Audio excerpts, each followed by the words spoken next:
Buenas tardes, soy el doctor Luis Aguinaga de Tucumán, miembro de mesa directiva de la Federación Argentina de Cardiología, y estoy aquí hoy para dar mi opinión sobre un tema que tiene una gran actualidad, que es motivo de consulta frecuente en los últimos días y que es la relación del intervalo QT medido en el electrocardiograma y el uso de medicamentos para el tratamiento de infección por COVID-19. Debo aclarar que aquí no voy a hablar como electrofisiólogo, sino con una orientación clínica, cardiológica, para médicos en general, para médicos en formación y para el personal sanitario que esté interesado en este tema, por la posibilidad de iniciar tratamiento con estos medicamentos en el tratamiento de COVID. La arritmia relacionada a la prolongación del intervalo QT por medicamentos es esta, la torsión de punta. En esta tira de electrocardiograma continuo podemos ver QT corregido muy prolongado, 0,72, inicio de arritmia ventricular polimorfa, que se llama torsión de punta.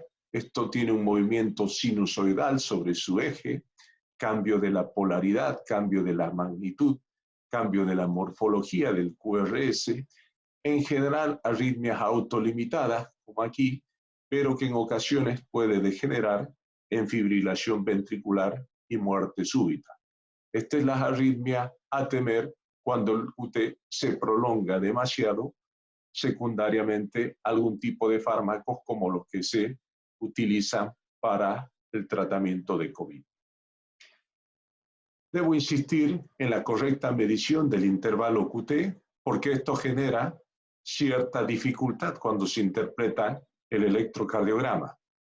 Para medir el QT debemos marcar el inicio del QRS, como en esta línea punteada, el final de la onda T y aquí el intervalo QT. Debemos identificar y contar las cuadrículas pequeñas, cada una mide 40 milisegundos. Si tenemos 10 cuadrículas por 40 milisegundos serán 400 milisegundos o 0,4 segundos. Para hacer el cálculo de la corrección siempre utilizaremos en segundos.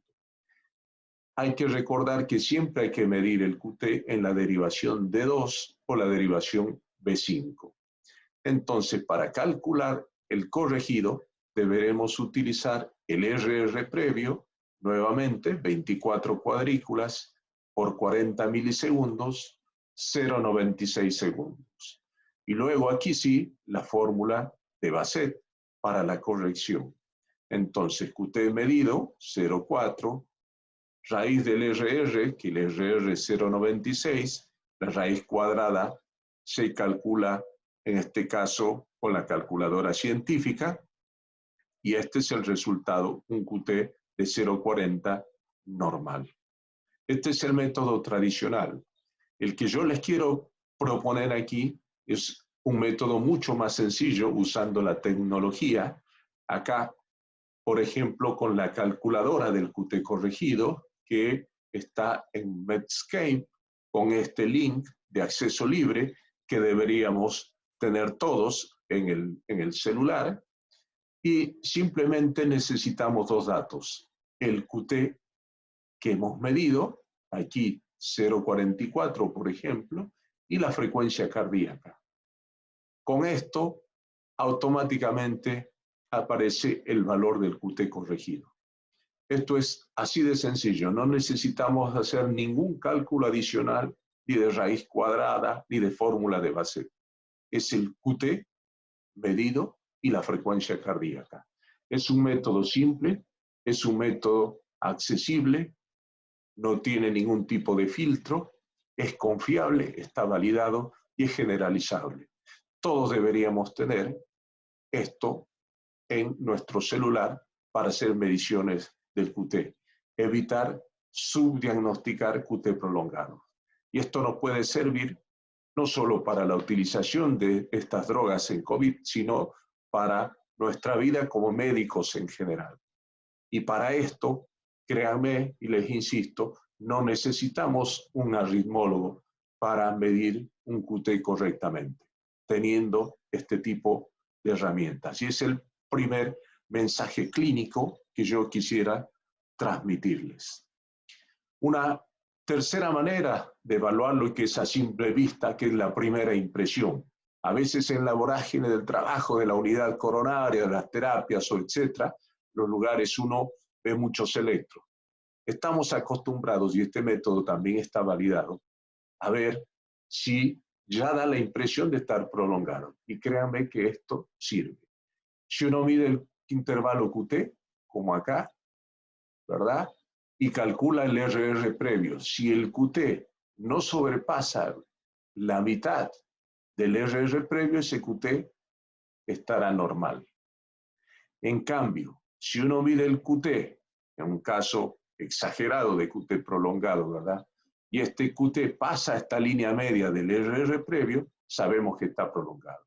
Es una manera fácil de a primera vista tener la impresión de si estamos ante un QT prolongado.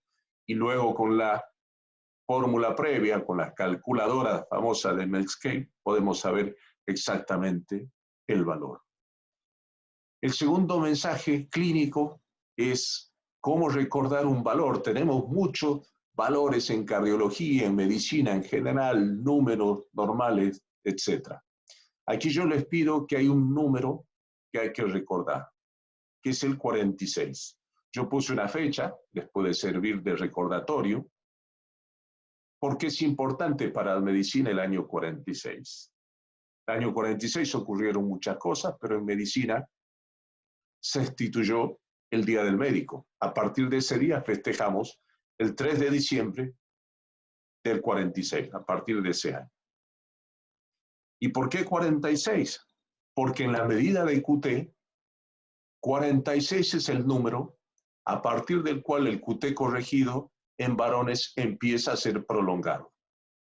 Luego, si uno recuerda el 46, es muy fácil, 48 mujeres y 50 el de alto riesgo, simplemente sumando 2, pero recordando este 46 de inicio, que es a partir del cual en varones está prolongado.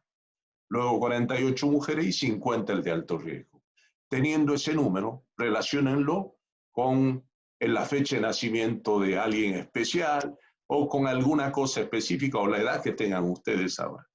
No se olvidarán de este 46, institución Día del Médico. 46 es cuando empieza a ser prolongado el QT en varones. Para esto tampoco necesitamos al arritmólogo. Segundo mensaje clínico. La tercera cosa importante es que hay algunos pacientes mucho más susceptibles para tener este tipo de prolongación del QT o de arritmias ventriculares malignas. Sobre todo pacientes mujeres mayores de 65 años, con antecedentes de QT prolongado, muerte súbita, con alteraciones electrolíticas, fundamentalmente la hipo, ¿verdad? Hipocalemia, calcemia, magnesemia, medicamentos que prolongan el QT, y aquí en cardiología mencionamos sí o sí la miodarona, como antiarrítmico, ¿verdad? En general, el grupo del antiarrítmico es de las que tenemos en uso clínico la que más prolonga. Algunos antibióticos, antifúngicos, medicamentos de uso en gastroenterología, etc. Las comorbilidades cardíacas, todo paciente con cardiopatía estructural tiene más riesgo de hacer estos fenómenos de torsión de punta. Y más aún si hay bradicardia, evento coronario agudo, insuficiencia cardíaca, de base una miocardiopatía hipertrófica, QT largo congénito, o antecedente de paro cardíaco en el término inmediato. Y de la extracardíaca, la función renal, hepática, hemorragia subaracnoidea, diabetes, todas que tienden a prolongar más el intervalo QT y a generar este tipo de arritmias cuando uno aplica tratamiento farmacológico de este tipo.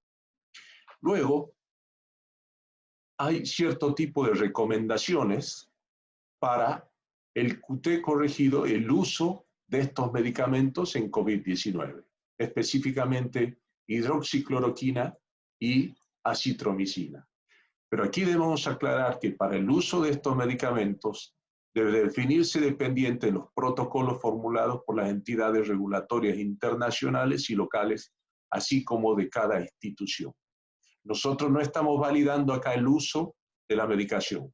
Estamos atendiendo a una necesidad de decir cómo se maneja el QT para aplicar ciertos medicamentos. Y aquí voy a citar este documento que se realizó de urgencia y fue publicado de urgencia por la gente de Rochester, de Mayo Clinic, fue publicado hace una semana, sobre una discusión y recomendaciones sobre el QT. Y se establece una lista de chequeo, ¿verdad?, antes de aplicar esta medicación, que fundamentalmente se basa en estos 5 pasos. Evaluar el QT corregido, evaluar los electrolitos, evaluar si hay otros prolongadores de QT en los fármacos y si son necesarios hay que suspenderlos, los factores de riesgo que hemos comentado en las diapositivas previas y la función renal y hepática. Si el QT corregido es normal, podemos iniciar la terapia. Ahora, si el QT corregido está prolongado en un valor mayor a 0,5 segundos o 500 milisegundos, aquí podremos fijar la atención y discutir, evaluar el riesgo-beneficio de utilizar estos medicamentos. Probablemente la mayoría favorezca el riesgo hacia utilizarlo, favorezca el beneficio. Insuficiencia respiratoria versus torsión de punta, créanme, no es tan frecuente salvo asociaciones múltiples de fármacos que se potencian. Hidroxicloroquina y acitromicina son bloqueantes de la corriente de potasio rápida, ¿verdad?, del IKR, y cuando están juntos pueden prolongar mucho el QT, así que uno puede optar por hacer uno de ellos, hidroxicloroquina, sin acitromicina, si esto está muy prolongado, y en caso de arritmia suspender todos los medicamentos que prolonguen el QT. Cuando está este panorama, el monitoreo del QT o de las arritmias es mucho más cercano que cuando inicialmente está normal. Y finalmente dejarles estos links de utilidad. El primero, la calculadora de QT de Medscape, que es absolutamente útil y valiosa, y otra con las drogas que prolongan el QT, sus asociaciones y las precauciones que deberá tener en el uso clínico con nuestro paciente. Eso es todo y espero que sea de utilidad. Muchas gracias.